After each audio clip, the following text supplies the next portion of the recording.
오늘 이 말씀은 우리가 지난 시간에 이어지는 그 이야기에서 다윗이 처한 그 위기 상황을 정말 클라이막스의 장면을 딱 띄어서 보여주고 있는 듯한 모습을 보여주고 있습니다. 다윗이 처한 위험이 무엇입니까? 다윗이 전혀 원하지 않는 전쟁에 지금 휘말려 있는 상황이라는 것이 지금 다윗이 처한 위험의 본질이에요. 여러분, 다윗은 이스라엘의 왕이 될 사람이었습니다. 그런데 블레셋 편에서 싸운다는 것이 웬 말입니까? 지금 그런데 이 블레셋 사람의 왕인 아기스라고 하는 이 왕이 다윗을 너무나 신임한 거예요. 다윗이 그 땅 가운데 1년 4개월 정도 6개월 정도를 머물렀는데 그 다윗이 보여준 충성스러운 모습에 아주 반해버리고 만 것입니다. 그래서 지금 다른 블레셋 수령들을 제쳐놓고 자기의 그 호위 군대가 되어서 자기의 그 진에 머물렀으면 좋겠다라고 강력하게 소망하면서 저 이스라엘을 향한 전면전에 함께 나갔으면 좋겠다, 함께 나가서 싸웠으면 좋겠다라고 이야기를 한 것입니다.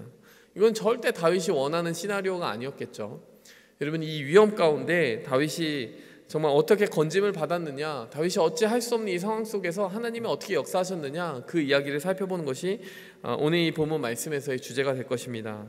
여러분, 오늘 이 본문 말씀을 제목으로 정한다면 위험보다 더 큰 위험, 보이는 위험과 보이지 않는 위험, 이 정도로 이야기를 할 수 있을 것 같아요. 다윗이 처했던 그 위험은 무엇이었으며 또 하나님께서 그 위험한 상황 가운데서 다윗을 어떻게 건지시고 구해주셨는지 오늘 이 말씀을 통해서 살펴보도록 하겠습니다. 자, 일단요, 다윗이 처한 위험을 크게 4가지 정도로 살펴볼 수가 있고요. 그 4가지를 각각 보이는 위험, 그 보이지 않는 위험 정도로 이렇게 2가지 카테고리로 나눠서 생각해 볼 수 있을 것 같아요. 오늘 이 다윗이 처한 위험 중에 보이는 위험을 먼저 한번 생각해 볼까요? 어떤 위험을 다윗은 지금 물리적으로 맞닥뜨리고 있습니까? 첫 번째 위험은 바로 육의 생명이 위험에 처한 것을 우리는 볼 수 있어요. 오늘 2절 말씀 보시면요, 이렇게 말씀은 기록하고 있습니다. 블레셋 사람들의 수령들은 수백 명씩 수천 명씩 인솔하여 나가고 다윗과 그의 사람들은 아기스와 함께 그 뒤에서 나아가더니, 여러분, 지금 600명의 군사들, 다윗이 인솔하여서 함께 동행하고 있었던 그 600명의 군사들이 이 다윗과 함께 지금 동행하고 있는데 아기스의 그 편에 서서 함께 블레셋과 이스라엘의 전쟁, 그 한복판으로 나아가고 있습니다. 여러분, 당연히 정말 이들이 휘말려 들어가고 싶지 않은 전쟁에 들어가는 것이죠. 여러분, 여기서 다윗에게 지금 당면하고 있는 가장 큰 위험은 무엇입니까? 1차적으로는 생명이 위협받는 것이죠. 전쟁터에 나가서 싸운다는 것은 분명히 생명과 목숨을 위험에 빠뜨리는 일일 것입니다. 그것도 오랜 기간 숙적으로 대치해왔던 블레셋과 이스라엘이 부딪히는 그 전쟁의 현장에서 희생이 없을 수는 없는 거예요. 다윗이야 이렇게 용맹스러운 사람으로서 자신 생명을 어떻게 지킬 수 있다 할지 모르겠지만은 지금 다른 600명의 사람들, 다윗과 함께 동행하고 있었던 600명의 사람들 중에 한두 명이라도 죽지 않겠습니까? 전쟁이라는 것은 그야말로 실제적인 위험인 것이죠. 두 번째로 다윗이 지금 처한 위험의 상황이 무엇입니까? 그것은 정치적인 생명이 위협받고 있습니다. 아까 말한 것은 육의 생명이 위협받고 있었다면, 여러분, 지금 두 번째로는 정치적인 생명도 위협받고 있어요. 여러분, 지금 이 전쟁이 일어나게 되면서 다윗에게 어떤 정말 슬리퍼리 슬로프, 정말 미끄러운 땅이 보이느냐? 여러분, 어떤 일이 지금 벌어지고 있습니까? 오늘 4절에서 5절 말씀 보니까요, 블레셋 사람들의 방백들, 그러니까 방백이라고 하면 이제 오피서들이죠. 그 장교들이 아기스 왕에게 나아가서 아기스 왕에게 막 화를 내는 장면이 나옵니다. 뭐라고 이야기를 하느냐? 이 사람을 돌려보내서 처소로 돌아가게 하소서. 어떤 장소를 정해서 이 다윗을 정말 지금 이 전쟁에 나오지 말게 해야 됩니다라고 이야기를 하고 있어요. 그는 우리와 함께 싸움에 내려가지 못할 것입니다. 그가 전장에서 우리의 대적이 될 것 같습니다. 그가 무엇으로 그 주와 다시 화합하겠습니까? 이 사람들의 머리로 하지 않겠습니까? 이렇게 이야기를 하고 있는 것입니다. 지금 이 4절 말씀에서 블레셋 사람들이 뭐라고 얘기하고 있는 것입니까? 이 다윗이 만일 등에 칼이라도 꽂으면 어떻게 하겠냐는 거예요. 블레셋과 이스라엘의 그 군대가 서로 대치하고 싸우는 그 전장의 맹렬한 한복판에서 만일 다윗이 배신하면 어떻게 하겠냐는 겁니다. 여기에 그가 무엇으로 그 주와 다시 화합하리이까 이 사람들의 머리로 하지 아니하겠나이까, 이 말은 무슨 말입니까? 지금 이 블레셋 사람들의 머리를 다 베어서 원래 주인이었던 사울에게 돌아가서 다시 한번 화해를 청할 수 있는 그런 다윗의 모습이 벌어진다면 어떻게 하겠냐는 거예요. 다윗이 만일 마음을 바꾸어서 이 블레셋 사람들의 장교들의 머리를 다 베고 그 머리를 들고 가서 자신의 옛날 주인이었던, 지금 자신을 맹렬하게 미워하고 있는 그 사울에게 화합하고자 한다면 어떻게 하겠냐라는 거예요. 여러분, 이 부분에서 우리는 다윗이 처한 두 번째 위험을 볼 수 있습니다. 무엇입니까? 정치적으로 굉장히 지금 애매한 지경에 처해 있다는 것이에요. 블레셋의 왕인 아기스는 분명히 다윗을 신임하는 것 같은데요, 이 다윗을 둘러싼, 그리고 아기스 왕을 둘러싼 다른 모든 신하들은 다윗을 한 번도 제대로 신뢰해 본 적이 없습니다. 여러분, 자칫 잘못하다가는 여기서 처신을 잘못하잖아요. 어떻게 됩니까? 여러분, 자신의 정치적인 생명을, 입지를 다 잃어버리고 이 블레셋에서 정말 제대로 안전한 위치를 찾기가 어려워지게 될 것이에요. 아기스는 어떻게 결정을 했습니까? 6절 7절 말씀을 보니까요, 아기스가 다윗을 불러서 이렇게 말합니다. 여호와의 살아계심을 두고 맹세하노니 네가 정직하여 내게 온 날부터 오늘까지 내게 악이 있음을 보지 못하였다. 여러분, 블레셋 사람의 왕인, 블레셋 왕인 아기스가 하는 말치고는 되게 이상하지 않습니까? 여호와의 살아계심을 두고 맹세한대요. 예. 다윗이 정말 긍정적으로 볼만한 부분이 한 부분이 있다면, 다윗이 지금 이방인의 땅인 그 블레셋, 그리고 다곤 신을 섬기는 그 블레셋 땅에서도 얼마나 선한 영향력을 끼쳤는지, 그의 평소의 인덕과 성품이 이 블레셋의 왕을 감동하게 했던 모양이에요. 그러니 다곤 신의 살아계심을 두고 맹세하노니도 아니고요, 여호와의 살아계심을 두고 맹세하노니. 이 다윗이 평소에 자신에게 이제 감동 깊게, 다른 신하들보다도 더 뭐랄까요, 이제 감동을 주는 행동을 많이 했나 봐요. 참 신실하고 정직하다라는 생각을 했던 모양입니다. 그래서 여호와의 살아계심을 두고 맹세한대요. 내가 너 믿는다. 내가 너 믿는데, 그런데 29장 6절을 보니까요, 내가 너를 못 믿어서가 아니라 우리 수령들, 우리 부하들이 너를 못 믿으니까 너는 평안히 돌아가라. 그 수령들한테 거슬려 보이면 안 되겠다. 이렇게 7절에 이야기합니다. 여러분, 이 첫 번째 위험과 두 번째 위험이 어떻게 해소가 됩니까? 첫 번째 위험, 전쟁에 휘말려서 피를 흘릴 것 같은 그런 상황 속에서 일단 다윗이 구출을 받은 것이죠. 정치적으로는 지금 뭐 어떻게 처신을 해야 되는지 굉장히 애매한 순간 가운데 놓여 있었는데, 이 다윗을 어쨌든 이 상황 속에서 하나님께서 건져내시는 손길을 보게 됩니다. 그런가 하면 우리가 보이지 않는 위험, 다윗이 처했던 보이지 않는 위험을 또 하나님이 어떻게 처리하셨는지도 우리가 살펴봤으면 좋겠어요.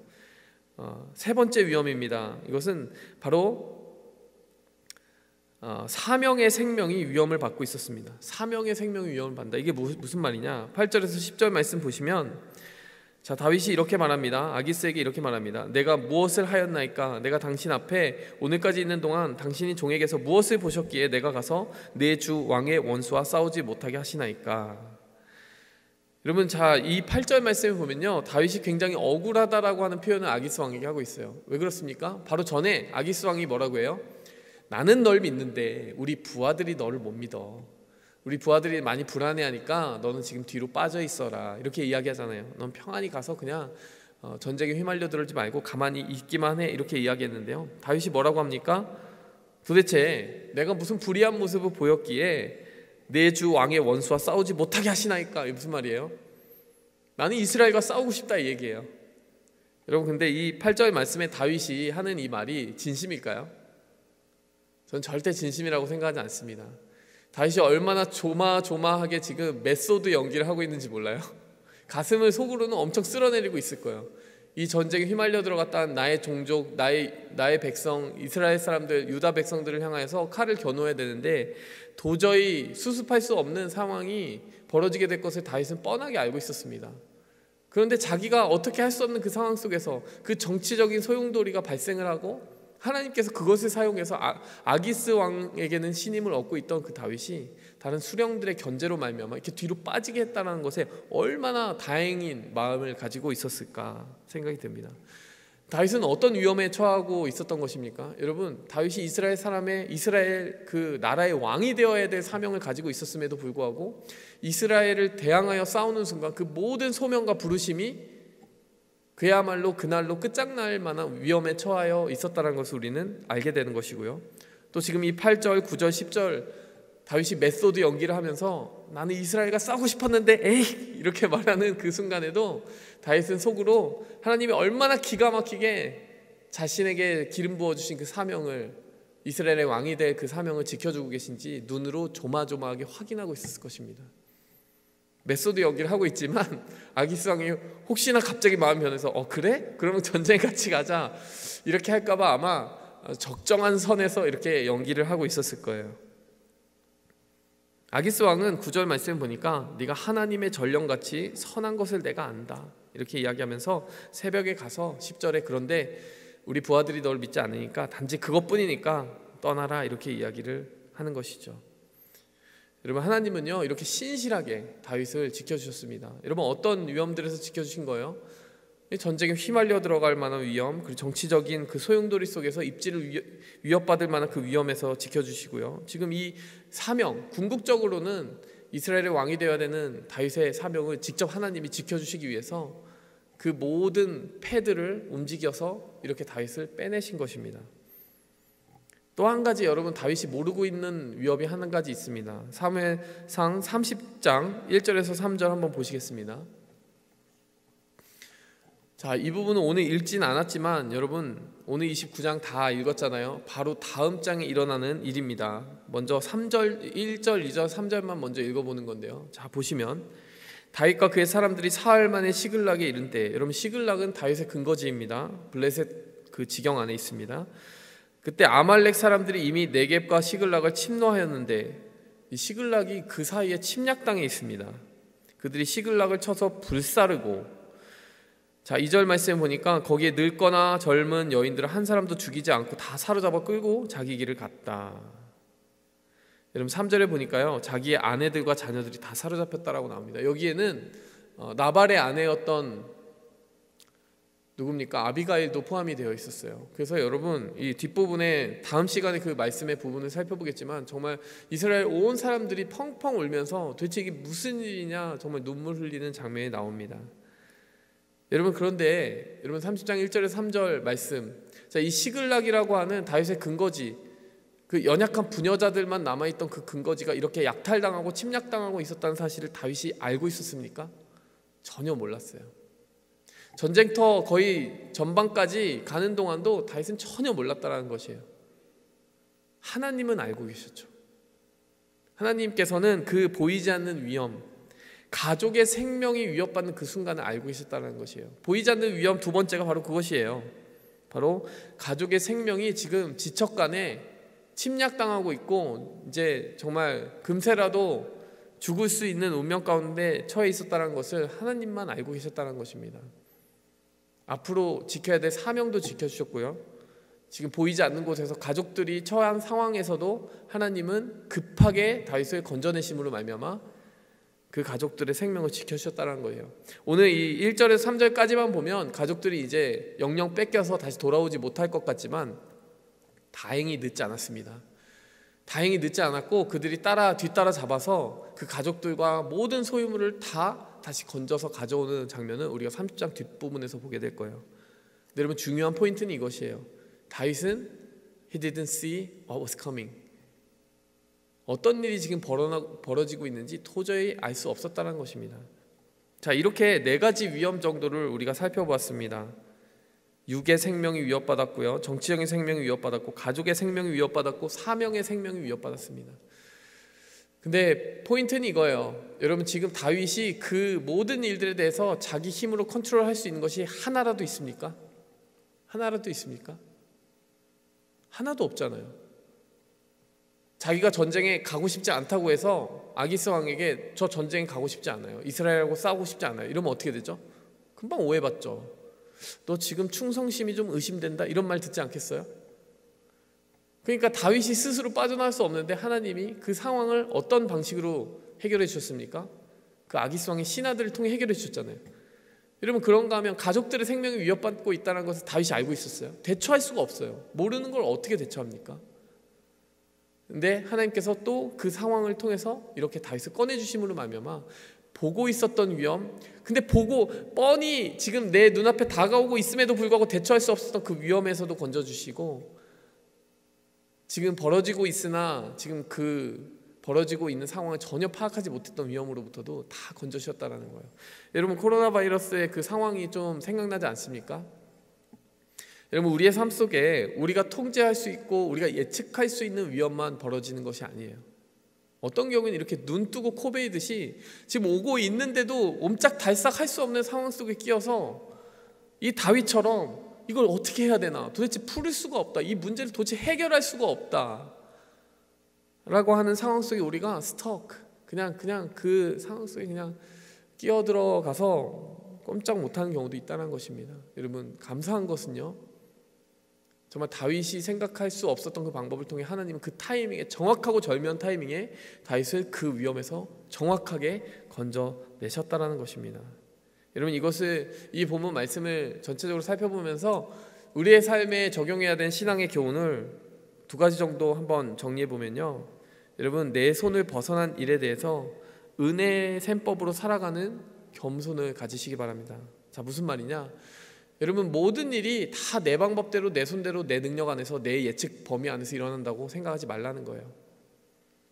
때로는 하나님이 우리의 통제를 벗어난 위험을 주신 이유는 겸손을 회복하려고 하시는 것 같아요. 다 네 힘으로 사는 것 같지? 그렇지 않다. 이런 그 깨우침을 근본적으로 주시는 웨이크업 콜이 인생에는 굉장히 많습니다. 여러분, 그 순간이 바로 우리가 겸손을 회복해야 되는 타이밍이에요. 다 잘 될 줄만 알았겠죠, 다윗도. 근데 그렇지 않았다라는 거예요. 자기 계산대로 되지 않았다라는 겁니다. 여러분, 우리도 마찬가지예요. 여러분, 올해 시작하면서 얼마나 우리가 새해 결심을 하고 올해는 이렇게 살 거야 했지만 여러분, 지금 코로나 바이러스라고 하는 그냥 우리 개인의 삶만 흔들어 놓는 게 아니라 전 세계의 삶을 흔들어 놓는 이러한 일들이 예측이나 했겠냐라는 거예요. 우리는 나름대로 그 세상을 쥐락펴락하는 권력자들도요, 그 앞에서는 정말 꼼짝 못하고 있잖아요. 트럼프가 어디 있습니까? 시진핑이 어디 있습니까? 여러분, 우리의 생명을 손에 쥐고 계신 그 하나님의 절대적인 주권 앞에 우리가 낮아져야 되고 작아져야 될 때가 있다는 거예요. 어떤 경우에는 우리가 손 쓸 수 있는 방법이 없고 하나님의 은혜 앞에 다시 한번 겸손히 엎드리는 것이 하나님의 콜링일 때가 있다는 것입니다. 두 번째로는요, 하나님이 이것을 이렇게 적용하기 원하시는 것 같아요. 보이는 위험에만 대처하지 말고 보이지 않는 위험에도 대처하라는 것이죠. 보이는 위험, 다윗의 눈에는 지금 전쟁터에서 싸워야 되는 위험이 보였을 것이고, 정치적으로 자기가 어떻게 입지를 다져야 되는지 그런 위험들이 보였을 텐데, 자기의 가족들이 위험에 빠진지는 몰랐습니다. 자기가 이스라엘의 왕이 될 운명을 가지고 있는데 그 사명이 송두리째 흔들리고 있음을 몰랐습니다. 보이지 않는 위험이 훨씬 더 중요했어요. 가족이 훨씬 중요하잖아요. 사명이 훨씬 중요하잖아요. 여러분, 지금 우리가 이 바이러스 사태를 보면서 여러분, 보이는 위험도 많을 거예요. 여러분, 유학생들은 공부나 진로에 여러 가지 흔들림이 찾아오기도 하고, 여러분 직장 생활에도 변화가 오기도 하고, 여러분 실제적으로 경제적인 타격, 또 글로벌 리세션, 경기 침체가 올 가능성도 굉장히 높게 지금 점쳐지고 있습니다. 근데 여러분, 이 보이지 않는 위험만 우리가 볼 것이 아니에요. 우리가 하나님의 은혜를 의지한다고 할 때는 하나님, 보이지 않는 위험으로부터도 저를 구해 주시옵소서.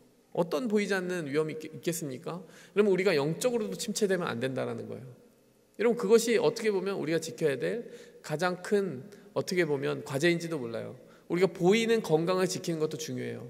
중요하지 않다는 것이 아닙니다. 하지만 우리가 보이지 않는 건강, 우리의 영적인 생명, 예배자의 마음, 이런 것들이 흐트러지지 않도록 우리가 각별히 주의해야 된다는 것입니다. 예배를 그대로 유지해야 된다, 그런 얘기를 하려고 하는 것이 아니에요.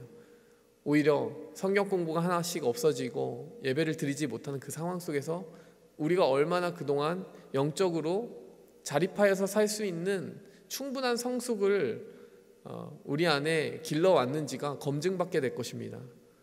예배드리지 못할 때, 성경 공부를 하지 못할 때, 여러분, 아무도 없을 때 여러분의 신앙은 어떤 모습으로 변화되게 될까요? 우리의 신앙은 얼마나 흔들리게 될까요? 여러분, 이 보이지 않는 위협에, 그 보이지 않는 위험에도 우리가 철저한 준비를 해야 될 줄 믿습니다.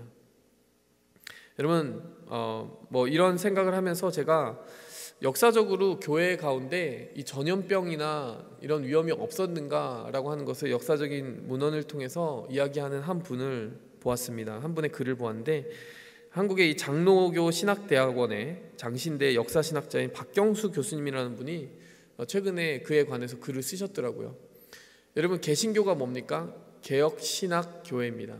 여러분, 그 카톨릭으로부터 교회를 개혁해야 된다라고 하면서 개혁신학자들이 일어났고 종교개혁이 일어났잖아요. 그럼 개신교라고 하는 것이 종교개혁에 의해서 만들어진 교회를 개신교라고 합니다. 근데 이 개신교, 개혁주의 운동, 종교개혁이 일어날 때 정말 그 세 사람을 꼽아요. 가장 위대한 개혁신학자들 세 사람을 꼽습니다. 쯔빙글리라고 하는 사람이 있고, 또 루터라고 하는 사람이 있고, 칼뱅이라는 사람이 있습니다. 그러면 이 사람들이 그 활발하게 개혁신학자로서 종교개혁을 이끌고 있을 때 실제로 전염병의 그 위험이 교회 가운데 임했었더라고요. 여러분, 흑사병 아시죠? 흑사병? 전 유럽의 인구를 거의 3분의 1 정도를 줄여버렸던 어마어마한 질병이었습니다. 근데 여러분, 이때도 지금 이 종교개혁이 일어나는 1500년대에도 그 흑사병의 문제가 해결이 안 된 미완의 문제였어요. 여러분, 찌빙글리가 목회사역을 할 때 흑사병이 도시를 덮쳤다라고 그래요. 실제로 자녀도 잃었고요, 자기도 병에 걸렸습니다.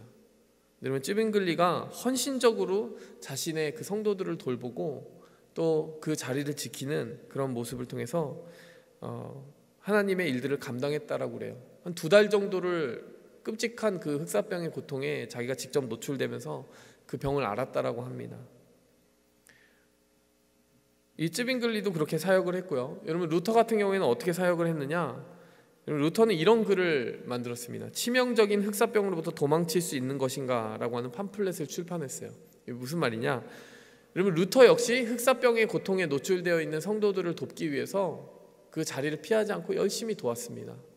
근데 여러분, 루터는 한 가지 신학적으로 정리해줘야 되는 문제가 있었어요. 뭐가 있었느냐? 그 당시에 많은 사람들이 이런 의견을 내는 사람들이 있었다는 거예요.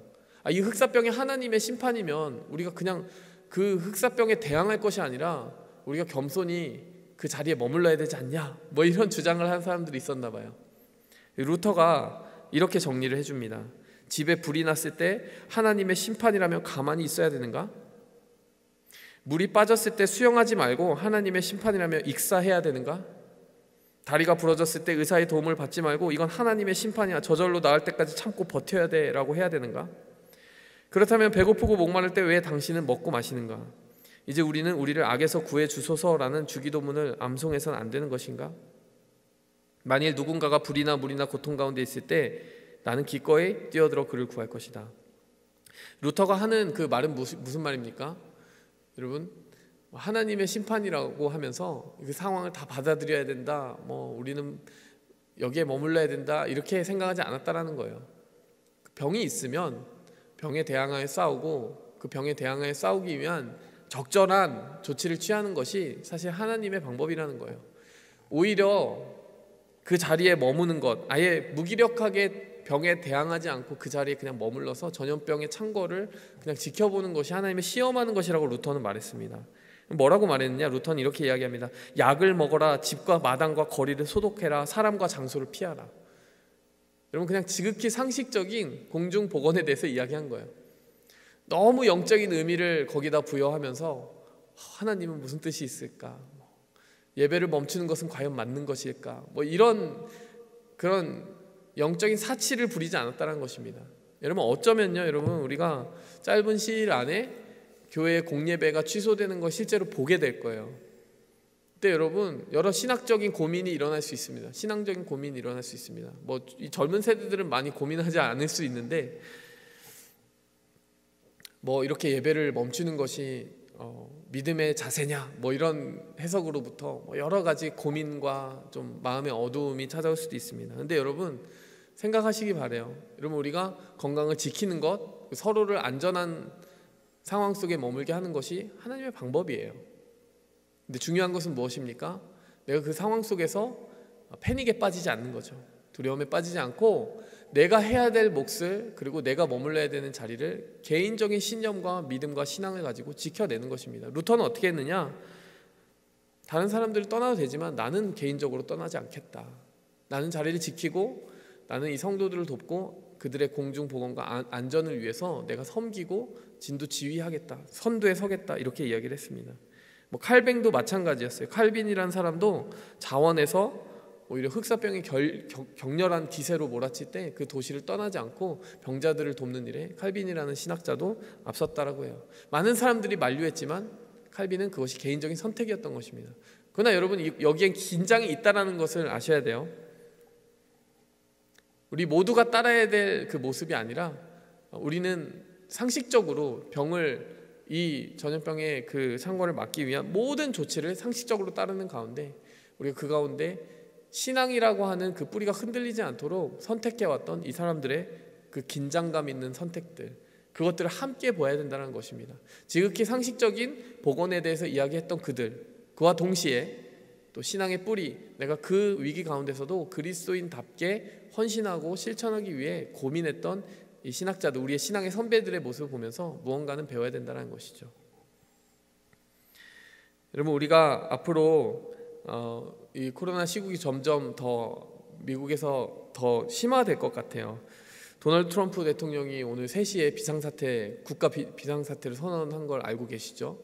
그리고 5시에는 브라이언 캠프 조지아 주지사가 내일 발표하게 될 것인데 그것에 대해서 어느 정도 언지를 띄우고 예고하는 그런 이야기가 있었는데 그 이야기를 보니까 교회에서의 그 예배를 자제해달라고 하는 권고도 포함이 되어 있는 것 같아요. 뭐 금지냐 권고냐 뭐 워딩이 얼마나 강할지는 잘 모르겠지만 아무래도 예배 뭐 이벤트 이런 것들을 제한하는 조치들이 뒤따르게 될 수도 있습니다.